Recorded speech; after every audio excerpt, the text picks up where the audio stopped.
A searing social critic, Mr. Huxley, 27 years ago, wrote Brave New World, a novel that predicted that someday the entire world would live under a frightful dictatorship. Today, Mr. Huxley says that his fictional world of horror is probably just around the corner for all of us.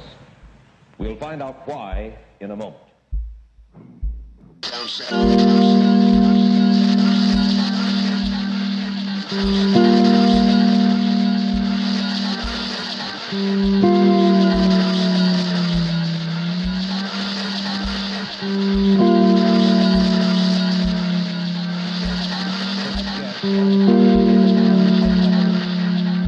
disturbing as he is distinguished.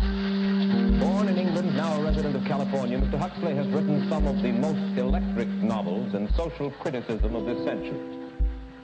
He's just finished a series of essays called Enemies of Freedom, in which he outlines and defines some of the threats to our freedom in the United States. And Mr. Huxley, right off the bat, let me ask you this. As you see it, who and what are the enemies of freedom here in the United States? Well, I don't think you can say who in the United States. I don't think there are any sinister persons deliberately trying to rob people of their freedom. But I do think, first of all, that there are a number of impersonal forces which are pushing in the direction of less and less freedom.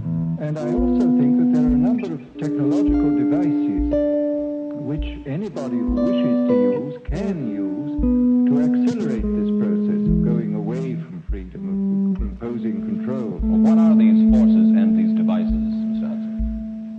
I should say that there are two main impersonal forces. The first of them is not exceedingly important in the United States at the present time, though very important in other countries. This is the force which in general terms can be called overpopulation, the mounting pressure of population pressing upon existing resources. This, of course, is an extraordinary thing. Something is happening which has never happened in the world's history before. I mean, let's just take a simple fact that between the time of the birth of Christ and the landing of the Mayflower, the population of the Earth doubled. It rose from 250 million to probably 500 million.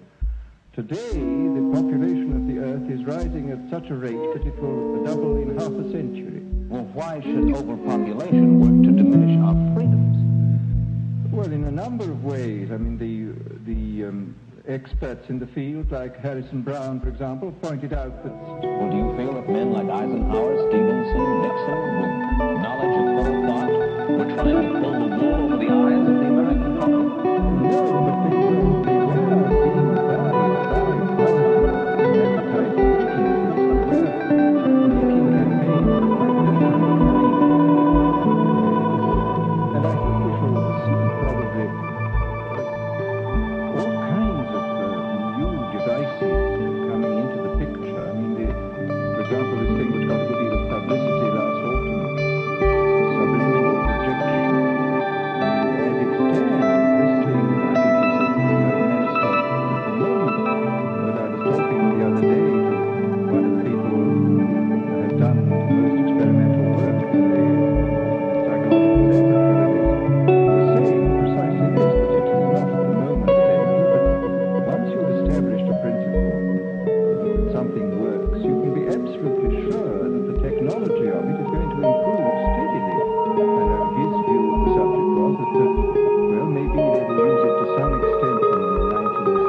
the dictatorial propagandists are doing is to try to bypass the rational side of man and to appeal directly to these unconscious forces below the surface, so that you are in a way making nonsense of the whole democratic procedure, which is based on conscious choice, on rational grounds. Of course, well, maybe you have just answered this next question, because in your essay you write about television commercials, not just political commercials, but television commercials as such, and how it's one of today's children walk around singing beer commercials and toothpaste commercials, and then you link this phenomenon in some way with the dangers of a dictatorship. Now, could you spell out the connection, or how do you feel that you have done so sufficiently? Well, I mean, here, this whole question of children, I think, is a terribly important one. Children are quite clearly much more suggestible than the average grown-up. And again, suppose that for one reason or another, all the propaganda was in the hands of one or very few agencies, you would have an extraordinarily powerful force playing on these children, who after all are going to grow up and be adults quite soon. I do think that this is not an immediate threat, but it remains a possible threat. And You said something to the effect in your essay that the children of Europe used to be called cannon fodder, and here in the United States they are television and radio fodder.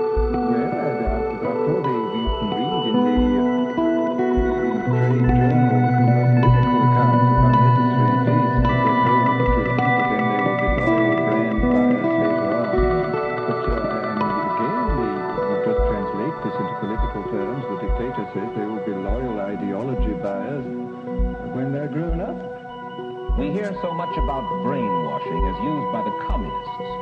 Do you see any brainwashing other than that which we've just been talking about that is used here in the United States? Other forms of brainwashing? Not in the form that has been used in China and in Russia, because this is essentially the application of propaganda methods, the most violent kind, to individuals. It's not a shotgun method like the